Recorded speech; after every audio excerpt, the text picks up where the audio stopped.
ನೀವು ಇದನ್ನೆಲ್ಲ ಓದಿದ್ರೆ ಈ ಬಾಬರ್ ನಾಮ ಮತ್ತೆ ಔರಂಗಜೇಬ್ ಕಾಲದಲ್ಲೆಲ್ಲ ಅವ್ರ ಕಥೆಗಳು ಓದಿದ್ರೆ ಅವರೆಲ್ಲ ದಿನ ಟಾರ್ಗೆಟ್ ಕೊಡೋರು. ಇವತ್ತಿಷ್ಟು ಹಿಂದೂಗಳನ್ನ ಮತಾಂತರ ಮಾಡ್ಕೊಂಡು ಬನ್ನಿ, ಇಷ್ಟು ದೇವಸ್ಥಾನಗಳನ್ನ ಒಡೆದು ಬನ್ನಿ ಅಂತ. ಅವಾಗ ಅವರೆಲ್ಲ ಬಂದು ರಿಪೋರ್ಟ್ ಕೊಡೋರು ಇವರಿಗೆ ಸಂಜೆ.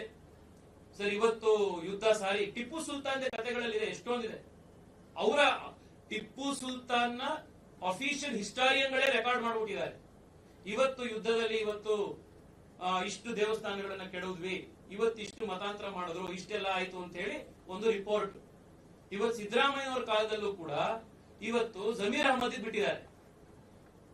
ಇವತ್ತು ಹೋಗಿ ನೀನು ಇಷ್ಟು ಜಮೀನನ್ನ ವಕ್ಫಿಗೆ ನೀನು ಡಿಕ್ಲೇರ್ ಮಾಡ್ಕೊಂಡ್ ಬರಪ್ಪ, ಎಷ್ಟು ಮಾಡ್ಕೊಂಡ್ ಬಂದ್ರಿ ಅಂತ ಇವ್ರ ಅಧಿಕಾರಿಗಳಿಗೆ ಟಾರ್ಗೆಟ್ ಕೊಡ್ತಾ ಇದ್ದಾರೆ.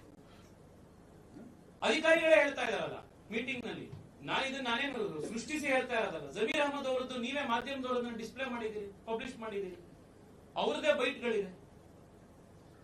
ಇನ್ನು ಯಾವ್ಯಾವ್ದು ಜಮೀನುಗಳು ಅನ್ಕ್ಲೇಮ್ಡ್ ಆಗಿದಾವೆ 15 ದಿವಸದೊಳಗಡೆ ನೀವು ರಿಜಿಸ್ಟರ್ ಮಾಡಬೇಕು ಅಂತ ಟಾರ್ಗೆಟ್ ಕೊಟ್ಟಿದ್ದಾರೆ. ಪ್ರತಿದಿನ ಸಾಯಂಕಾಲ ಮೀಟಿಂಗ್ ಆಗುತ್ತೆ ಅಂತ. ಇವತ್ತೆಷ್ಟು ಎಕರೆ ಮಾಡಿದ್ರಿ ನೀವು?